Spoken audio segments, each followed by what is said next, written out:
دیکھو تین قسم کے لوگ ہیں نا، ایک مسلمان ہے، ایک کافر ہے اور ایک منافق ہے۔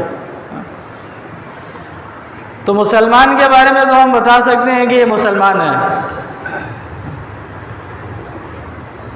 ایک کافر ہے، کافر کے بارے میں اور آپ فیصلہ کر سکتے ہیں یہ کافر ہے، بت کی پوجا کرنے والا ہے، عیسائی ہے، یہودی ہے، مجوسی ہے، کچھ بھی ہے، کافر کے بارے میں فیصلہ ہو سکتا ہے۔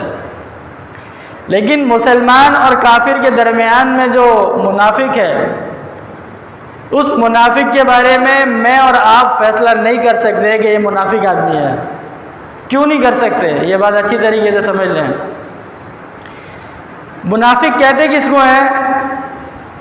منافق وہ آدمی جو ظاہراً تو اپنے آپ کو مسلمان ظاہر کرے، مسلمانوں جیسا لباس پہنے، مسلمانوں جیسے معاملات کرے، ساری چیزیں کرے، لیکن دل میں اللہ اور اللہ کے رسول کی محبت نہ ہو، دل سے کلمہ نہ پڑھا ہو، اللہ کے رسول کا دشمن ہو، اللہ کا دشمن ہے، اسلام کا دشمن ہے، منافق ہے۔ تو ظاہراً دیکھنے میں وہ بھی مسلمان ہی لگتا ہے، منافق جو ہے ظاہراً وہ بھی مسلمان نظر آتا ہے، لیکن دل میں اس کے نفاق ہے، نفاق۔ تو دلوں کا حال کس کو معلوم ہے؟ اللہ کو معلوم ہے۔ اس لیے مفسرین نے لکھا ہے کہ نبی صلی اللہ علیہ وسلم کے زمانے میں اگر کوئی شخص منافق ہوتا تھا تو اللہ تبارک و تعالی نبی صلی اللہ علیہ وسلم کو بذریعہ وحی بتا دیتے تھے کہ یہ منافق ہے، یہ منافق ہے، نبی کو بتا دیا جاتا تھا وحی کے ذریعے سے۔ اب چونکہ وحی کا سلسلہ اور نبوت کا سلسلہ کیا ہو چکا؟ ختم ہو چکا، اس لیے میں اور آپ کسی کے دل کے حال پر مطلع نہیں ہو سکتے، ہمیں نہیں معلوم ہے کسی کے دل کے اندر کیا ہے۔ اس لیے میں اور آپ کوئی بھی کسی بھی آدمی کے منافق ہونے کا فیصلہ نہیں کر سکتے کہ یہ آدمی منافق ہے۔ ہم منافق کی علامات بتائی ہیں، وہ بتائی جا سکتی ہیں کہ بھئی اس کے اندر نفاق کی یہ علامت پائی جاتی ہے، نفاق کی یہ علامت پائی جاتی ہے۔ تو بہرحال اللہ تعالیٰ نے انسان کو بڑی عزت دی، بڑا مقام دیا۔ یہ جو شروع میں نے آیت پڑھی سورہ حجرات کی، ادھر توجہ کریں، چھوڑ دیجیے۔ سورہ حجرات کے اندر اللہ تبارک و تعالیٰ نے معاشرے کے اصول بتائے، معاشرے کے اصول بتائے، کئی انفرادی اصول بتائے ہیں، کئی اجتماعی اصول بتائے ہیں۔ تو سورہ حجرات میں اللہ فرماتا ہے یا ایھا الذین آمنوا لا یسخر قوم من قوم عسى ان یکونوا خیرا منهم ولا نساء من نساء، کہ اے ایمان والو، کوئی مرد دوسرے مرد کے ساتھ مذاق نہ اڑائے، ایک مرد دوسرے مرد کا مذاق نہ اڑائے، ولا نساء من نساء، اور ایک عورت دوسرے عورت کا مذاق نہ اڑائے کہ بھئی یہ تو ایسا ہے، اس کا مذاق اڑائے۔ عسى ان يكونوا خيرا منهم، اللہ کہہ رہے ہیں ممکن ہے کہ جس کا تم مذاق اڑا رہے ہو، جس کو تم برا بھلا کہہ رہے ہو، ساری دنیا کے سامنے اس کا مذاق بنا رہے ہو، ممکن ہے وہ اللہ کے نزدیک تم سے زیادہ بہتر ہو۔ ظاہراً دنیا میں تو اس کا مذاق بنا ہوا ہے، اس کی کوئی اہمیت نہیں ہے۔ جیسے پچھلے جمعے کو میں نے بہلول رحمۃ اللہ علیہ کا بتایا تھا کہ بہلول رحمۃ اللہ علیہ مجذوب الحال تھے، لوگ ان سے مذاق کرتے، لوگ ان کو جو ہے نا ان پر ہنستے، اور ہارون رشید نے اپنی چھڑی دی کہ اگر آپ کو اپنے سے زیادہ بیوقوف کوئی ملے گا تو یہ چھڑی آپ اس کو دے دینا، بہلول رحمۃ اللہ علیہ سے کہا۔ لیکن بعد میں پتہ چلا کہ بہلول رحمۃ اللہ علیہ اتنے بڑے حکیم، اتنے دانا، اتنے بڑے اللہ والے تھے، ہارون رشید بھی حیران ہو گیا۔ تو اللہ کہہ رہے ہیں کہ ایک مسلمان دوسرے مسلمان کا مذاق نہ اڑائے، جیسے ہم مذاق اڑایا کرتے ہیں، کسی کو چھوٹا بول رہے ہیں، کسی کو موٹا کہتے ہیں، کسی کو کچھ کہتے ہیں، سارے مجمع کے سامنے ایسی بات کر کے دوسرے کا مذاق اڑاتے ہیں، ہوتا ہی نہیں ہوتا ایسا۔ 4-6 لوگ بیٹھے ہوئے ہوتے ہیں، 4-6 لوگ بیٹھ کر ایک آدمی کا مذاق اڑانا شروع کر دیتے ہیں، اس کو حقیر سمجھنا شروع کر دیتے ہیں۔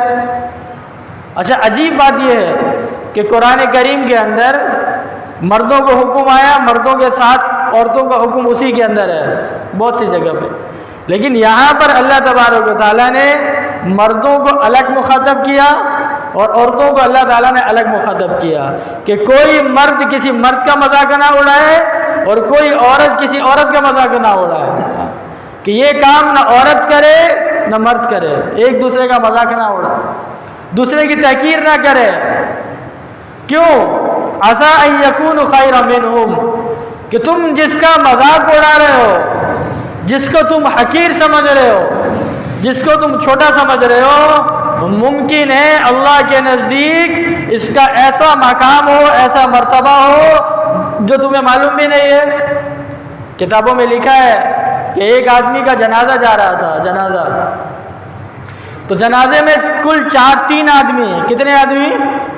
3 آدمی جنازے میں ہیں، اور ایک طرف سے ایک عورت ہے اس جنازے کے اندر، 4 آدمی، 3 مرد 1 عورت، اس کا جنازہ جا رہا ہے۔ ایک اللہ والے نیک بزرگ جب انہوں نے جنازے کو دیکھا، اس عورت کو ہٹایا اور خود کندھا لے لیا، 4 مرد ہو گئے، جنازہ پڑھا، اس کو دفنایا، سارے معاملات کر کے وہ جو بعد میں آئے انہوں نے پوچھا لوگوں سے کہ یہ بتاؤ کہ کیا یہ عورت کون تھی؟ اس نے کہا کہ یہ عورت اس کی ماں تھی۔ یہ عورت کیا تھی؟ اس کی ماں تھی۔ اچھا کہاں رہتی ہے؟ فلانی جگہ رہتی ہے۔ چلے گئے اس کی ماں کے پاس، اس کی ماں سے جا کر پوچھا کہ یہ بتاؤ کہ کیا محلے کے اندر اور لوگ نہیں تھے اس کے جنازے میں شریک ہونے کے لیے؟ وہ اور لوگ نہیں تھے محلے میں جو اس کے جنازے میں شریک ہو جاتے؟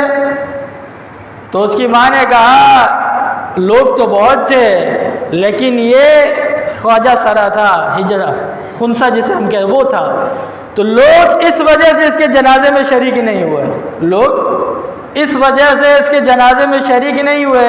بہرحال یہ چلے گئے، رات کو انہوں نے خواب میں، ان اللہ والے نے خواب میں، سچا واقعہ بالکل، انہوں نے خواب میں دیکھا کہ ایک نوجوان ہے جس نے جنت کا ریشم کا لباس پہنا ہوا ہے، جنت کی مسند ہے، اس مسند کے اوپر یہ مسیری پہ آرام سے سکون سے بیٹھا ہوا ہے، چمکتا ہوا چہرہ، روشن، حسین، خوبصورت۔ انہوں نے اس سے پوچھا کیا تم وہی نہیں ہو جس کا جنازہ پڑھا گیا تھا؟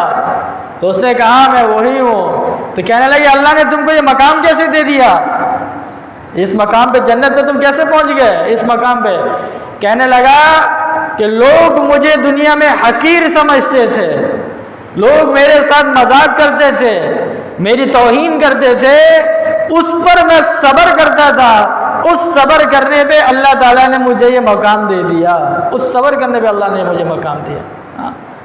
ہم جس کا مذاق اڑا رہے ہیں، ہم جس کو حقیر سمجھ رہے ہیں، پتہ نہیں اس کا اللہ کیا مقام ہے، کیا مرتبہ ہے۔ کتابوں میں لکھا ہے کہ ایک آدمی کے گھر دروازے پر فقیر آیا، فقیر، وہ کھانا کھانے میں اپنی بیوی کے ساتھ مشغول تھا، تو فقیر نے آ کے دروازے پر دستک دی اور ایسے زور سے دستک دی اس کو غصہ آ گیا، یہ دروازے پہ گیا اور جانے کے بعد اس فقیر کو خوب ڈانٹا اور خوب اپنا غصہ اس کے اوپر نکالا اور واحد تباہی کے الفاظ کہے۔ وہ فقیر تھا، اللہ کے نام پہ دے دو بابا کر کے چلا گیا۔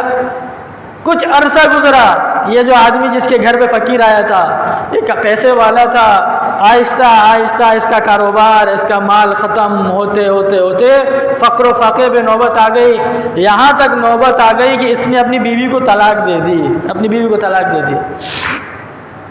کئی عرصے کے بعد اس عورت کی جس کو اس نے طلاق دی، اس کی دوسری جگہ شادی ہو گئی۔ کئی عرصے کے بعد جہاں اس کی شادی ہوئی، یہ اپنے المستظرف کتاب ہے، اس کتاب میں واقعہ لکھا ہے، یہ عورت جس کو طلاق ہو گئی تھی یہ اپنے دوسرے شوہر کے ساتھ بیٹھ کر کھانا کھا رہی تھی، تو کھانا کھاتے وقت دروازے پر فقیر آیا، تو اس کے شوہر نے اس سے کہا کہ جا کے فقیر کو کھانا دے کر آ جاؤ۔ جب یہ دروازے پر کھانا دینے کے لیے گئی تو جب دروازہ کھولا تو اس کی چیخیں نکل گئی، چیخیں مار کے رونے لگی۔ اس کے شوہر نے پوچھا کیا ہوا؟ کہنے لگی یہ میرا پہلا شوہر ہے، یہ میرا پہلا شوہر ہے جس کے ساتھ میں تھی، آج اس نوبت پر ہے۔ اس فقیر نے کہا، اس جو شوہر تھا اس نے کہا میں تجھے بتاؤں، میں وہی فقیر ہوں جس کے تیرے شوہر نے دھتکار کے نکالا تھا۔ سمجھ گیا؟ میں وہی ہوں، سمجھ گیا؟ اس لیے کبھی بھی کسی کو بھی حقیر نہ سمجھے، کسی کو حقیر نہ سمجھے۔ ہمیں نہیں معلوم ہے کہ اس آدمی کا اللہ کے یہاں کیا مقام ہے، کیا مرتبہ ہے، اس وقت دعا قبول ہو جائے، اس کے دل سے آہ نکل جائے۔ اس لیے ہر انسان کو اپنے سے اچھا سمجھنا، ہر انسان کو اپنے سے اچھا سمجھنا، کوئی بھی ہے اس کو اپنے سے اچھا سمجھنا، کسی کو بھی۔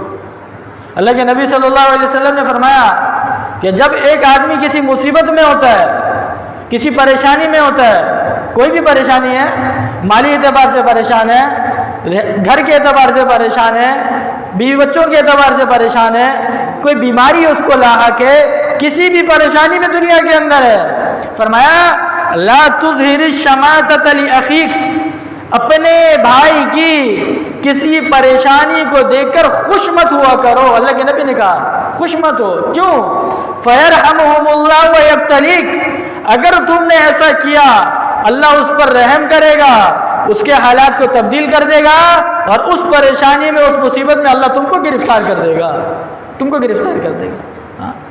ہم کسی کے حالت کو دیکھ کر، کسی کی پریشانی کو دیکھ کر، کسی کے گناہوں کو دیکھ کر ہم فوراً سے اپنی رائے قائم کرنا شروع کر دیتے ہیں، بھائی فلانا تو ایسا ہے، فلانا تو ایسا ہے۔ اللہ کے نبی نے فرمایا کہ ایک آدمی کہتا ہے کہ واللہ لا یغفر اللہ لفلان، کہ اللہ کی قسم اللہ تبارک و تعالی اس شخص کی کبھی مغفرت نہیں کرے گا۔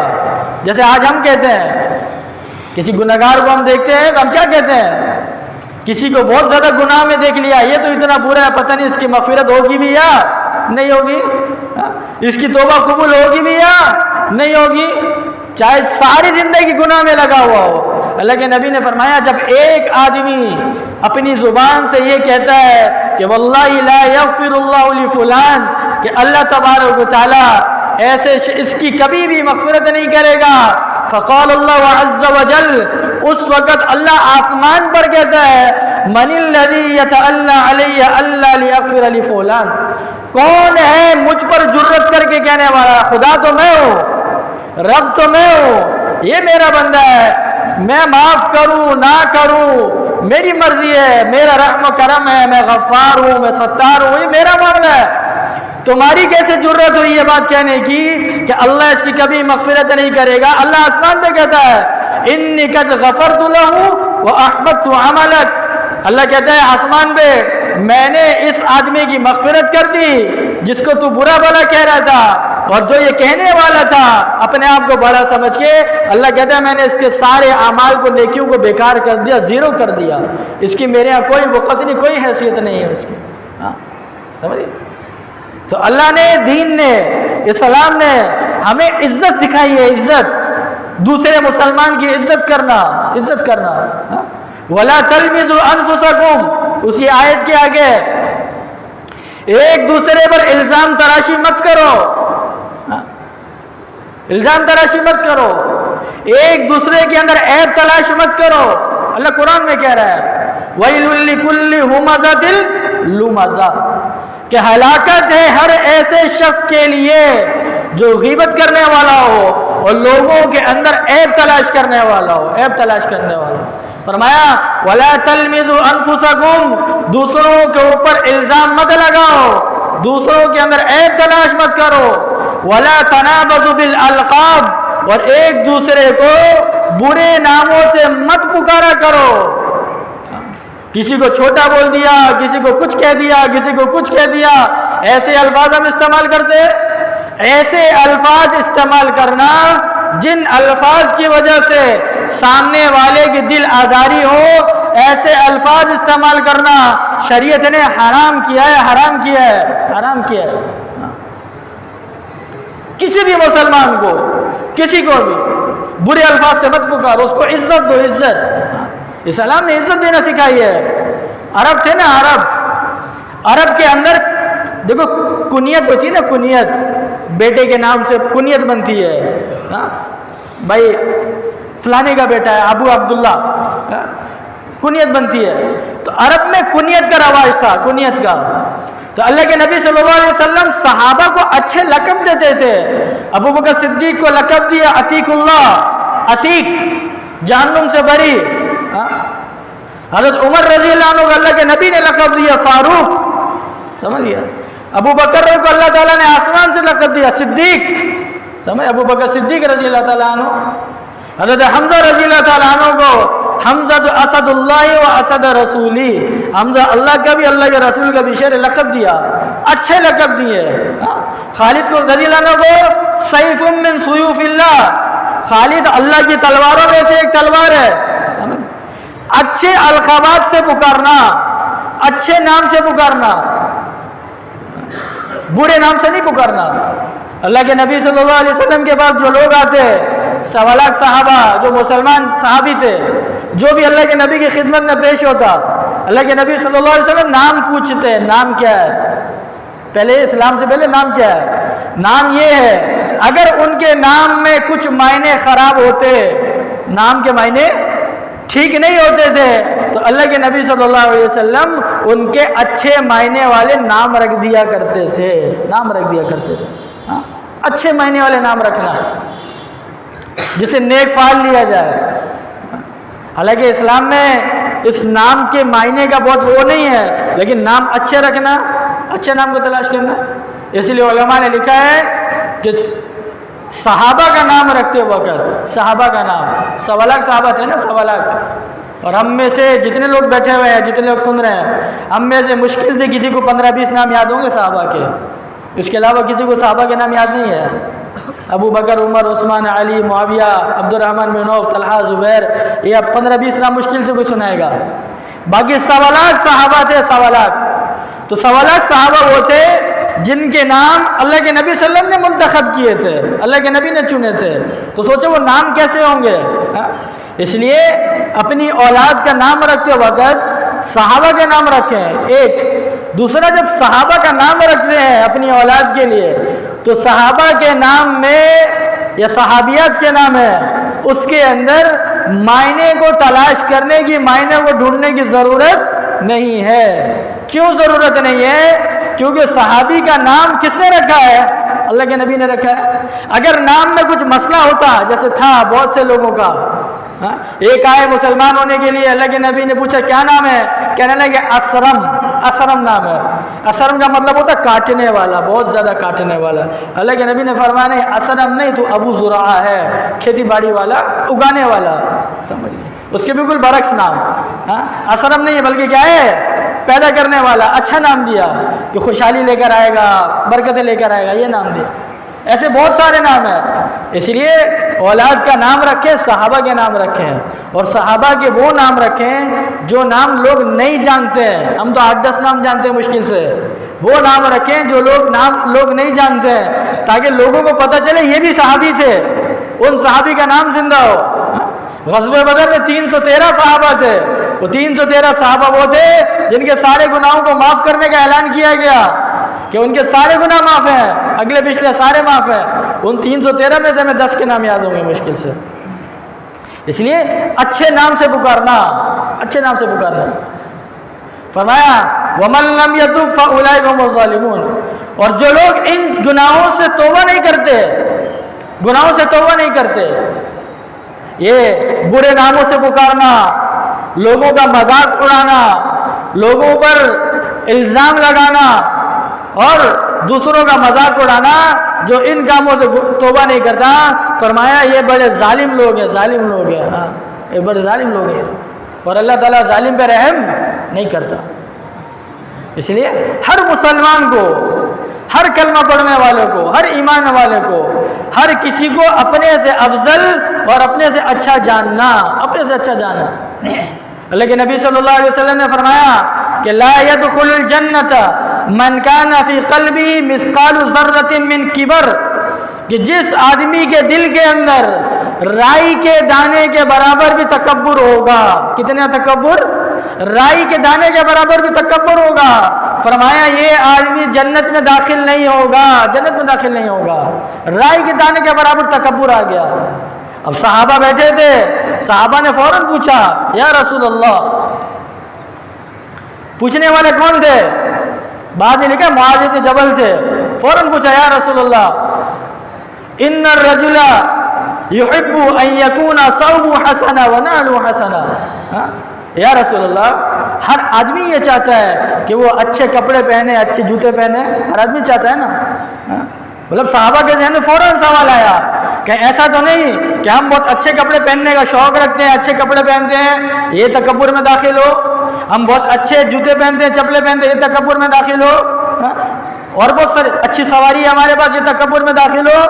صحابہ نے فوراً سوال کیا. اللہ کے نبی نے کیا جواب دیا کہ ان اللہ تعالی جمیل یحب الجمال, کہ دیکھو اللہ خود خوبصورت ہے اور اللہ خوبصورتی کو پسند کرتا ہے. اللہ خود خوبصورت ہے اور اللہ خوبصورتی کو کیا کرتا ہے؟ پسند کرتا ہے. اللہ چاہتا ہے کہ میرا بندہ خوبصورت بن کر رہے. یہ ملنگوں کی طرح نہ رہے, اسلام میں نہیں ہے.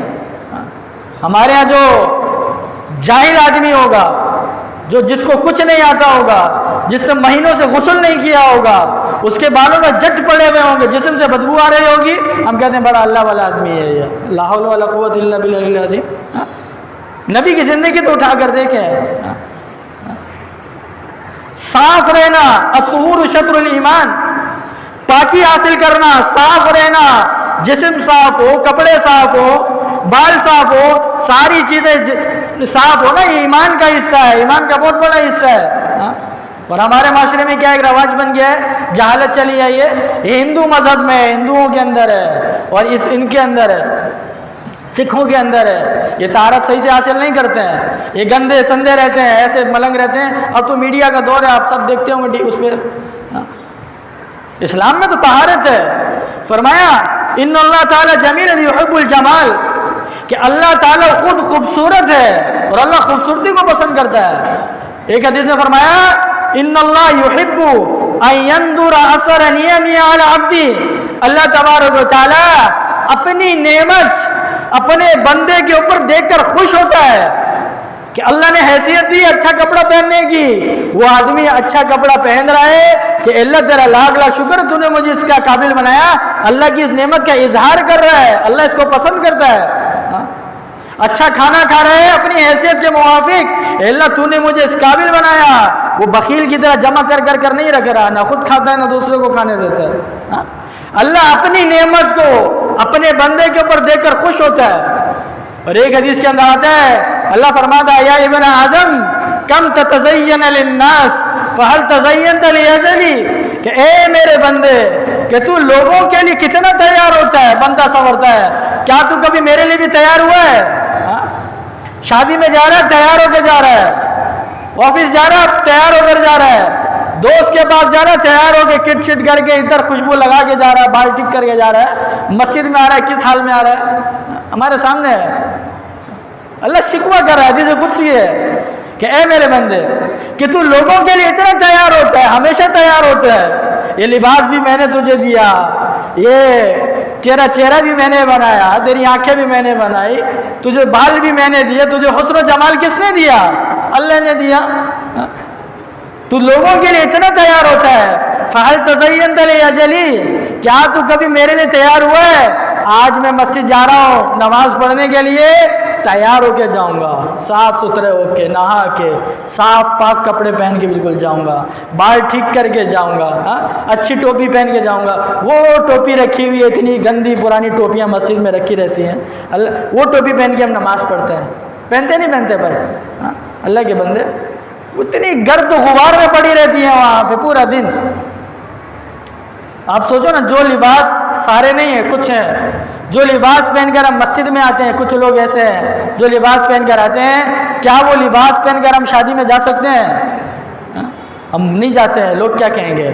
لیکن جس اللہ کے گھر میں آ رہے ہیں, جس اللہ نے انسان کو بنایا, الم نجعل لہ عینین ولسانا وشفتین, اللہ کہہ رہا آنکھیں بھی میں نے دی, یہ ہونٹ بھی میں نے دیے, یہ زبان بھی میں نے دی, یہ ساری نعمتیں کس نے دی ہیں؟ اللہ نے دی ہیں. تو اللہ تعالیٰ اپنی نعمت کو اپنے بندے کے اوپر دیکھ کر کیا ہوتا ہے؟ خوش ہوتا ہے. تو صحابہ نے فوراً پوچھا یا رسول اللہ، ایک آدمی پسند کرتا ہے، آدمی کی فطرت میں ہے یہ اچھے کپڑے پہننا، صاف کپڑے پہننا، صاف ستھرا رہنا، اچھی چپل پہننا، اچھی فطرت میں. تو اللہ کے نبی نے فرمایا اللہ خود خوبصورت ہے، خوبصورتی کو پسند کرتا ہے. ولیکن الکبر، تکبر کس کو کہتے ہیں؟ جس تکبر کی وجہ سے انسان جنت میں داخل نہیں ہوگا. فرمایا بطر الحق و غمط الناس، حق بات کو ٹھکرا دینا، حق بات کو، دین کی بات کو، صحیح بات کو، قرآن کو، حدیث کو کیا کر دینا؟ ٹھکرا دینا. وغمط الناس، اور دوسرے لوگوں کو حقیر سمجھنا. کاٹن کے کپڑے پہن لیے، میں بڑا اچھا لگ رہا ہوں، دوسروں تو ایسے ہی ہے. کوئی اللہ نے نعمت دی، گھر دیا، سواری دی، کچھ بھی دیا، اس نعمت کو لے لیا اور اس لیے پہن رہا ہے میں بڑا لگوں، میری واہ واہ ہو جائے اور فلانا کیا ہو جائے، نیچے ہو جائے. یہ تکبر ہے، یہ اللہ کو ناپسند ہے. اور یہ کرنے والے، ایسی سوچ رکھنے والے، اس کا ذرہ بھی اگر دل کے اندر آ گیا تو ایسا آدمی جنت میں داخل نہیں ہوگا. ہاں ہم کو اللہ نے لباس دیا، ہم اس کو پہنیں گے، اچھے سے اچھا لباس پہنیں گے. کیوں پہنیں گے؟ اللہ نے نعمت دی ہے، اس نعمت کا ہم نے کیا کرنا ہے؟ اظہار کرنا ہے. الحمدللہ الذی کسانی ھذا الثوب، اے اللہ تیرا لاکھ لاکھ شکر ہے کہ جس نے مجھے یہ لباس پہننے کی توفیق دی. من غیر حول منی ولا قوہ، میرے اندر اس کو خریدنے کی، اس کو بنانے کی، پہننے کی طاقت و قوت نہیں تھی. الحمدللہ الذی کسانی ھذا الثوب ما اتجمل به فی حیاتی واستر به عورتی. تمام تعریفیں اس اللہ کے لیے جس اللہ نے مجھے لباس پہننے کے لیے دیا، جس سے میں دنیا میں زینت حاصل کرتا ہوں اور اپنے سطر کو چھپاتا ہوں. کس نے کیا؟ اس لیے میرے عزیزوں، ہر مسلمان کی عزت کرنا، ہر مسلمان کے. اللہ کے نبی نے فرمایا بحسب امرئ، ایک آدمی کے برا ہونے کے لیے، اس کی برائی کے لیے کافی یہ ہے کہ وہ آدمی کسی دوسرے مسلمان کو حقیر جانے، حقیر سمجھے. حقیر سمجھے، کتنا ٹائم ہے، کسی کو حقیر سمجھے. اس لیے میرے عزیزوں دیکھو، اعمال کا جو دار و مدار ہے نا، ہماری ساری زندگی کا، ہماری ساری عبادت کا، ہمارا حج، ہمارا روزہ، ہمارا علم، ہمارا تقوی، ہماری تبلیغ، ہمارا جہاد، ان سب کا دار و مدار خاتمے پر ہے. اللہ کے نبی نے فرمایا انما الاعمال بالخواتیم، سب چیز کا دار و مدار خاتمے پر ہے. قزمان ایک شخص تھا، قزمان نامی شخص تھا، غالباً غزوہ احد میں، احد کے اندر ہی اللہ کے نبی کے ساتھ گیا جہاد میں. قزمان نامی شخص تھا، بخاری میں دوسری روایت کے اندر آتا ہے. قزمان رات کو تہجد پڑھتا، دن کو روزے. جہاد میں کس کے ساتھ گیا ہے؟ اللہ کے نبی کے ساتھ گیا. رات کو تہجد پڑھتا ہے، دن کو روزے رکھتا. آپ صلی اللہ علیہ وسلم کے صحابہ کے جو اونٹ تھے، گھوڑے، ان کو چرانے کے لیے چراگاہ لے جاتا. جہاد میں شریک ہوا اور لڑائی والے دن اس نے 7 یا 8 کافروں کو بھی قتل کیا. قزمان نامی شخص نے 7 یا 8 کافروں کو بھی قتل کیا. صحابہ نے اگر اللہ کے نبی سے کہا کہ یا رسول اللہ صلی اللہ علیہ وسلم، یہ شخص تو بڑا بہادر ہے، پکا جنتی ہے. اللہ کے نبی صلی اللہ علیہ وسلم فرمایا انہ من اہل النار، یہ شخص جہنمی ہے. کس میں سے ہے؟ جہنم میں. نبی کی صحبت میں ہے، نبی کے ساتھ جہاد میں گیا ہے، نبی کی خدمت کر رہا ہے، رات کو تہجد پڑھ رہا ہے، دن کو روزے رکھ رہا ہے، آپ صلی اللہ علیہ وسلم کی اور نبی کی سب کی خدمت کر رہا ہے، کافروں کو بھی قتل کر رہا ہے. اللہ کے نبی نے فرمایا یہ شخص جہنمی ہے. ہاں کیا کیا اس نے؟ اب صحابہ کہتے ہیں ہمیں تجسس ہوا، یہ تو بڑی بہادری سے لڑ بھی رہا ہے، عبادت بھی کر رہا ہے، خدمت بھی کر رہا ہے، یہ جہنمی کیسے ہے؟ لیکن اللہ کے نبی نے کہا تو یہ صحیح ہے. صحابہ کہتے ہیں ہم اس کے پیچھے لگ گئے، پیچھے لگے، دیکھا لڑائی کے وقت میں ایک نیزہ یا تیر اس کو آ کر لگا. وہ اس کو تو اس نے نکال دیا، لیکن اس کی تکلیف کو یہ برداشت نہ کر سکا. اس نے اپنی تلوار کا دستہ زمین پر رکھا، تلوار کی نوک سینے پہ رکھ کے اپنے آپ کو تلوار کے اوپر گرا کر خودکشی کر لی. تلوار پہ گرا کے کیا کر لی؟ خودکشی کر لی. اللہ کے نبی نے فرمایا جہنمی ہے. سمجھیے کام کیا کر رہا تھا اور اختتام کس پر ہوا؟ ہاں ایک صحابی ہے اسیرم، واحد صحابی ہے اسیرم رضی اللہ تعالیٰ عنہ. غزوہ احد کے اندر، غزوہ احد سے اس وقت سے پہلے تک کافر تھے. غزوہ احد میں جب صحابہ کھڑے تھے اچانک سے دیکھا یہ ایک شخص آیا ہوا ہے, زرہ پہنی ہوئی ہے اور خود سارا جنگی لباس پہنا ہوا ہے, ہاتھ میں تلوار ہے.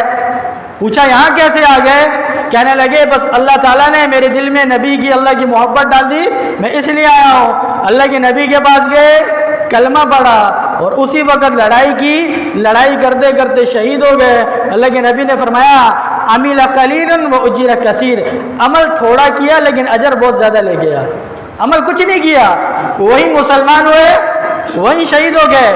ایک نماز نہیں پڑھی, ایک مرتبہ سبحان اللہ بھی نہیں کہا ہوگا انہوں نے, ایک نماز نہیں پڑھی, ایک روزہ نہیں رکھا, ایک قرآن کی آیت نہیں سیکھی, کچھ بھی نہیں کیا. اسی وقت کلمہ پڑھا, اسی وقت مسلمان ہوئے اور اسی وقت شہید ہو گئے. اللہ کے نبی نے فرمایا عمل تھوڑا کیا لیکن اجر بہت زیادہ لے گیا, جنت میں چلا گیا. اس لیے میرے عزیزوں, میرا آپ کا ہم میں سے کسی کا بھی کسی کو نہیں معلوم ہے ہمارا خاتمہ کس پر ہوگا. اس لیے بجائے اس کے کہ ہم لوگوں کے اندر عیب تلاش کریں, لوگوں کو گناہگار قرار دیں, لوگوں کو برا بھلا کہیں, ہم اپنی ذات کے اندر دیکھیں, اپنی فکر کریں کہ میرا کیا بنے گا, میرا کیا بنے گا. میرے گھر والے, میرے رشتہ دار, میرے دوست احباب, میرے ماں باپ, میرے خاندان والے مجھے غسل دے کر جنازہ اٹھا کر لے جا کر قبرستان میں قبر میں رکھ کر آ جائیں گے, اس وقت میرا کیا بنے گا. اس لیے میرے عزیزوں, ہر مسلمان کو, ہر مسلمان کو, ہر ایک کو, چاہے چھوٹا ہو چاہے بڑا ہو, چاہے اس کا گناہ ہمیں نظر کیوں نہ آ رہا ہو, جیسا بھی ہو اس کی قدر کریں, اس سے محبت کریں, اس کو اپنے سے افضل جانیں. پتہ نہیں اس کا خاتمہ کس پر ہو جائے. وہ بتائیں نا ابھی احد کے اندر ساری زندگی کفر میں گزاری اور آخر وقت میں آ کر شہید ہو کے کلمہ پڑھ کے نبی کے ساتھ, اور ادھر ساری زندگی خدمت میں نبی کے ساتھ گزاری اور آخر وقت میں خودکشی کر لی, جہنم میں چلا گیا ہمیشہ کے لیے. اس لیے میرے عزیزوں, اپنے اندر عیب تلاش کریں, اپنے اندر. لوگوں کے اندر عیب ہیں, کوئی دنیا کے اندر ایسا نہیں ہے سوائے انبیاء علیہ الصلوۃ والسلام کے. انبیاء کو اللہ نے ہر عیب سے پاک بنایا ہے. کوئی ہستی اس زمانے کے اندر, کوئی عالم, کوئی مفتی, کوئی حاجی, کوئی بھی دنیا کے اندر ایسا نہیں ہے جس کے اندر عیب نہ ہو. ہر انسان کے اندر اللہ نے عیب رکھا ہے. ان کے اندر عیب تلاش کرنے کی بجائے اپنی ذات کے اندر عیب تلاش کریں اور اپنے اندر سے عیب دور کرنے کی کوشش کریں اور اللہ سے مانگیں کہ اللہ خاتمہ ایمان پر فرمانا, ایمان کے ساتھ دنیا سے لے کر جانا. اللہ تبارک و تعالیٰ مجھے, آپ کو, ہم سبوں کو عمل کرنے کی اور دوسروں تک پہنچانے کی توفیق نصیب فرمائے. وآخر دعوانا الحمدللہ رب العالمین.